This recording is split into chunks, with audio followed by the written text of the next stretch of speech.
I am Netmover Sitan. Before we conclude this series, I want to go over some things that didn't exactly fit in with the rest of it, largely due to it being something from after the events of Wonderlab or even Lobotomy Corporation.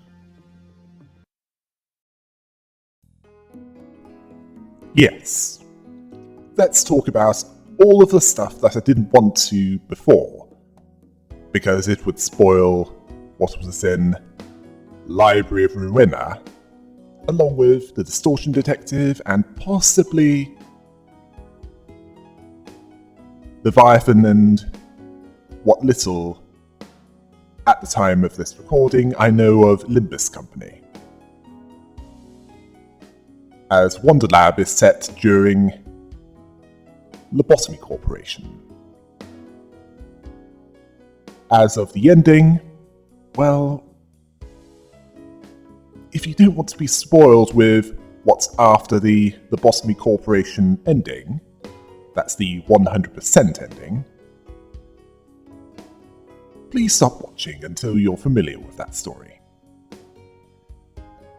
Okay, you were warned. So let's move on. Let's talk about Manual. If that was truly a holographic AI patterned on Angela, then Ayan might have been even more naughty than previously thought, as the head sent Garion, arbiter of the head and 2 claws, just because he might make an AI, which ultimately caused her creation. But Manual, the AI ethics amendments would have been something that he'd be gotten into trouble for just for making Angela. Never mind Manual in the branches. Well, assuming that there's more than one Manual, one for each branch. They'd probably target the facility much sooner, before the Seed of Light project could be realized, which could have made the attack on the outskirts lab even more devastating, as it would have removed the capability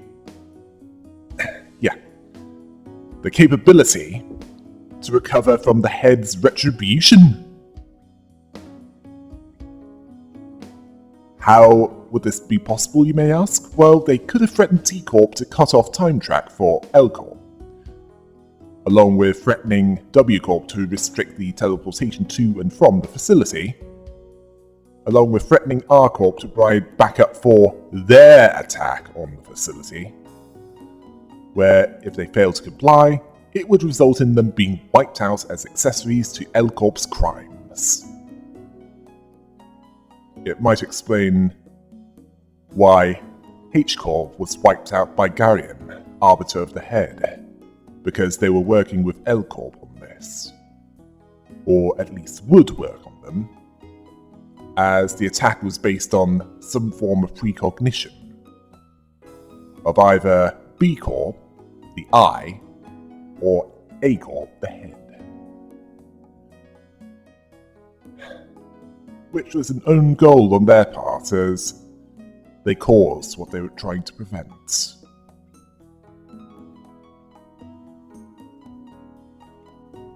As for the branches themselves, they each only have 5 sections as the central command, along with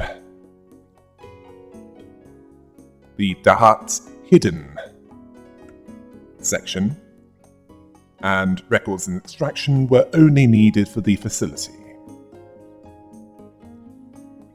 These branches would all come into play when they were visited, or rather be visited, by Limbus Company, or the Damned Dozen, as I like to call them. I covered Wonderlab, as it was quite relevant to Limbus Company and their mission, along with the aberrations most of them not being as strong as the originals, but in rare cases, they were stronger. Or at least just different to the originals. Not better or worse.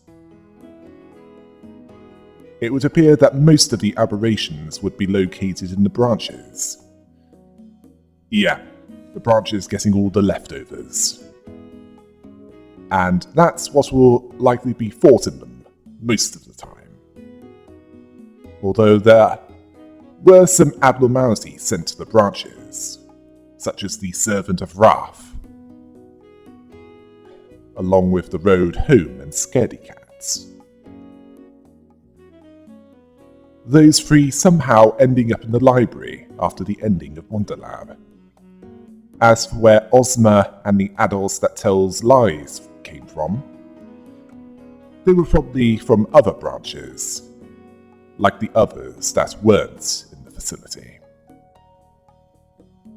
Yes, they were wise to not have all of them in one place, as all four of the magical girls could have resulted in the Jester of Nihil events, which will, well, it'd probably be not as bad as the Apocalypse Bird, but still pretty bad.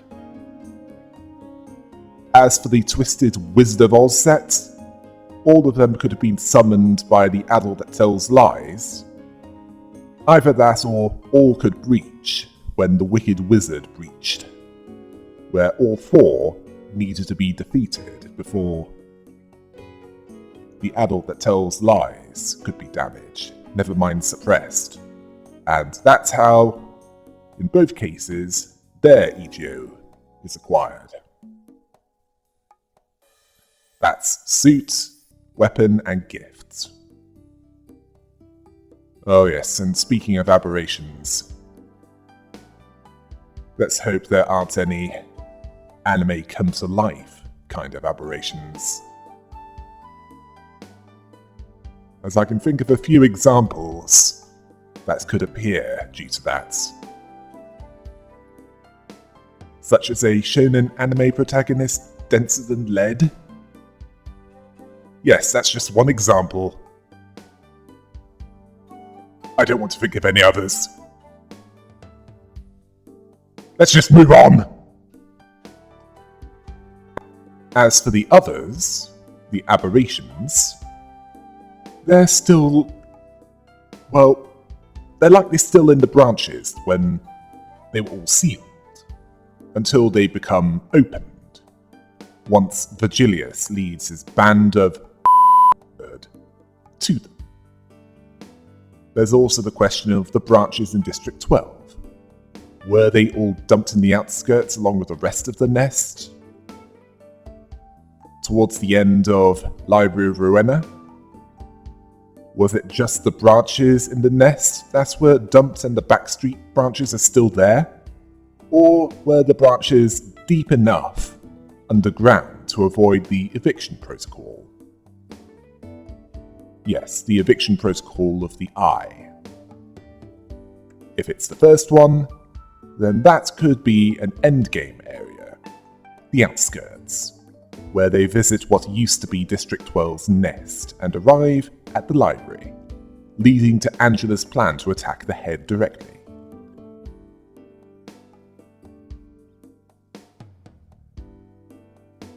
Something similar could apply to the second option, which would lead to much the same, except a little less, meaning they need to be the extra dangerous branches. Perhaps a return of Titania and Nobody Is.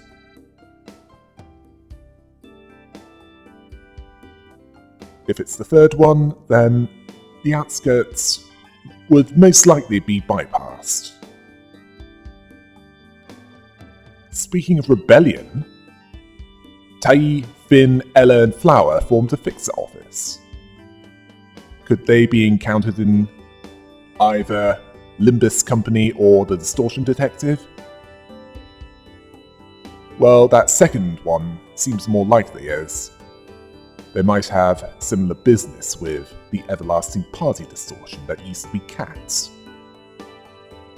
As Moses is quite capable of making her, at least mostly human again. It wouldn't be the first time she did that. As she needed to do that in order to deal with a taboo hunter. Yes. That would be interesting. The final boss of either the Distortion Detective or Limbus Company being Kat herself. Well, she seems to have created her own pocket dimension, a twisted wonderland, so it might not have been taken with the rest of the nest of District 12.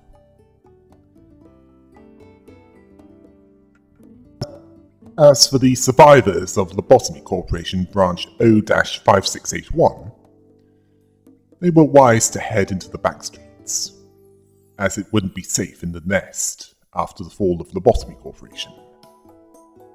Syndicates would flood it and claim territory, terrorizing those that watched their torment and fought each other. That vengeance was quite clear by observing what the Kurokumo clan did to those that didn't pay protection money.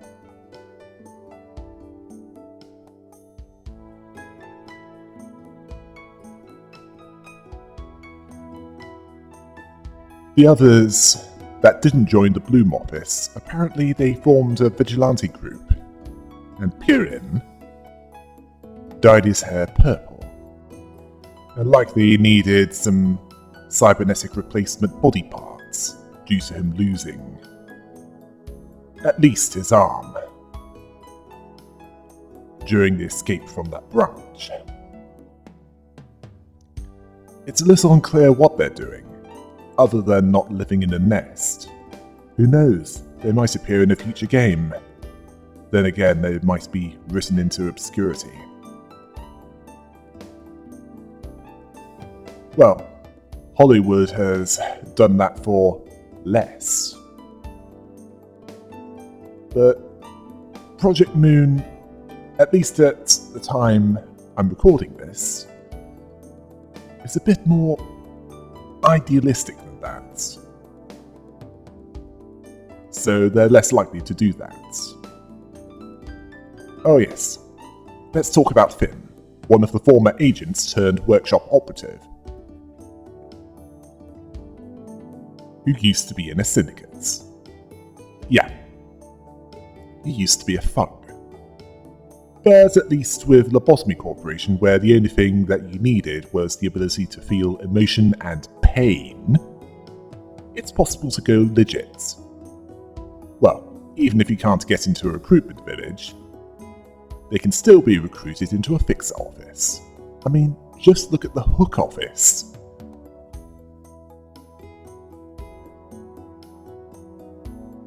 They were violent, they displayed the bodies of their victims for all to see, yet they impressed the operator of that office with their methodology. They offered those thugs a job. Oh yes, and Tai mentioned she was from a coastal town, which meant that she was either from the southern edge of District 19, District 20, District 21, or District 22.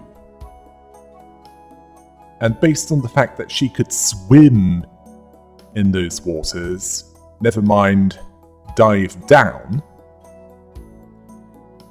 it's safe to assume that the waters there are toxic. In fact, they're likely to be waters that fresh fish come from. In fact, it might be where District 26 is?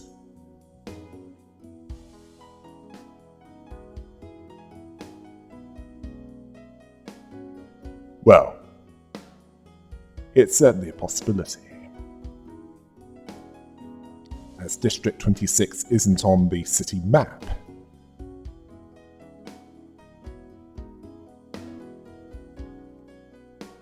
Oh yes, there was a slight problem that I noticed during the story Titania Nobody Is.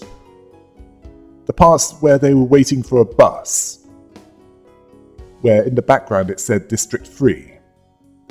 This was likely an error, or a lack of foresight, as District 3, in this case, might mean Sub-District 3, as in still in District 12, as District 3 was within C Corp territory, which is where the revenues enforcers were made.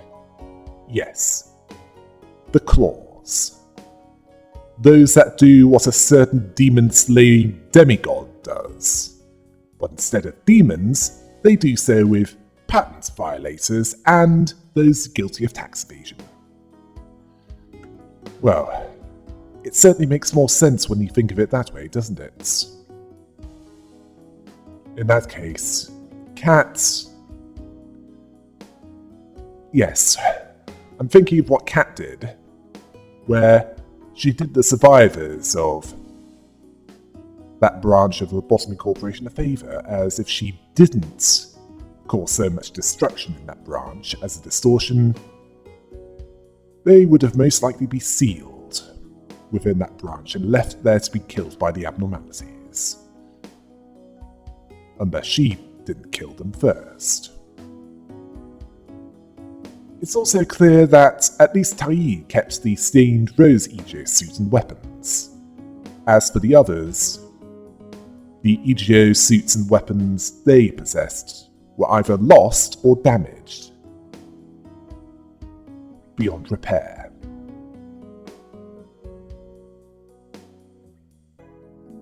I base this on what happened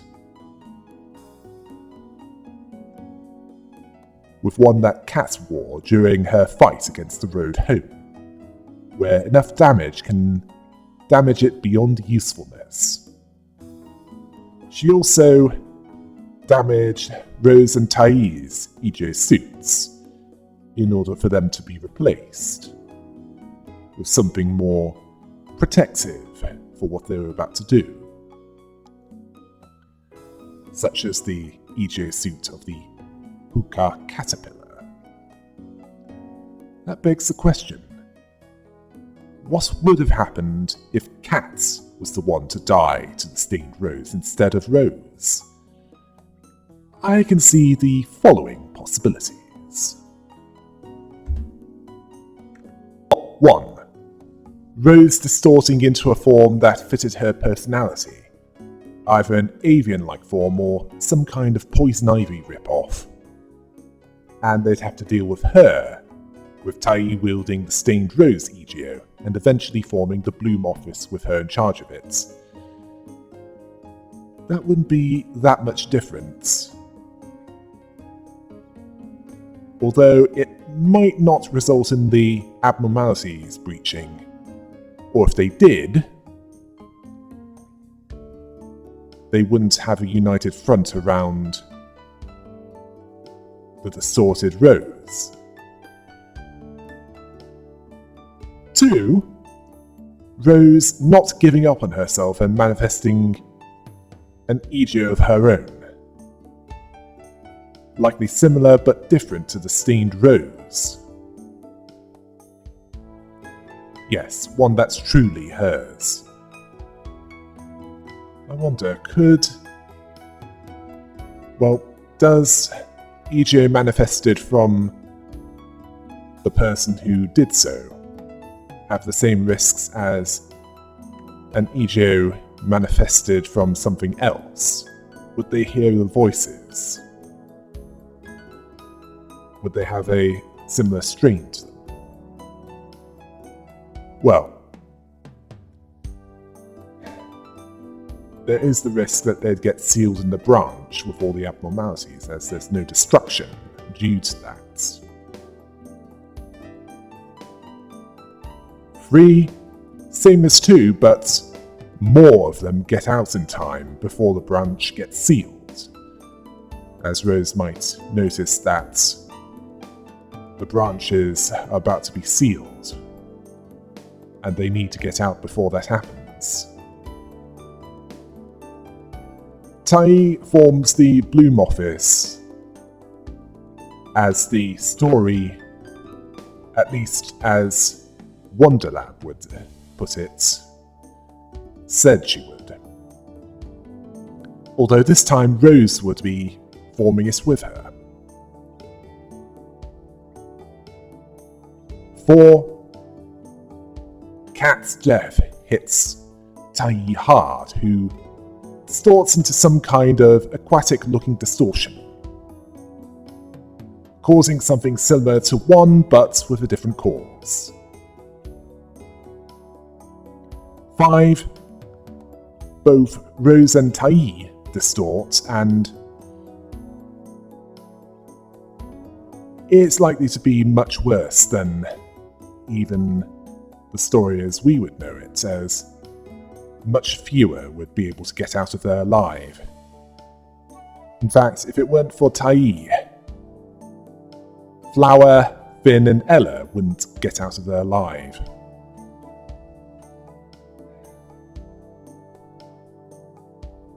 As they needed her help to get out from there.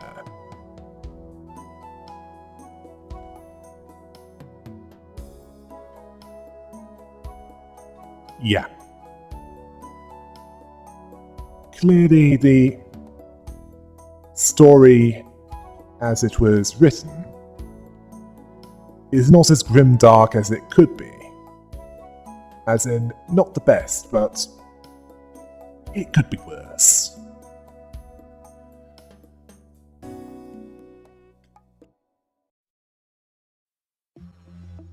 Well, that's the end of the Wonderlab lore breakdown series. Quite a short one, wasn't it? Until next time.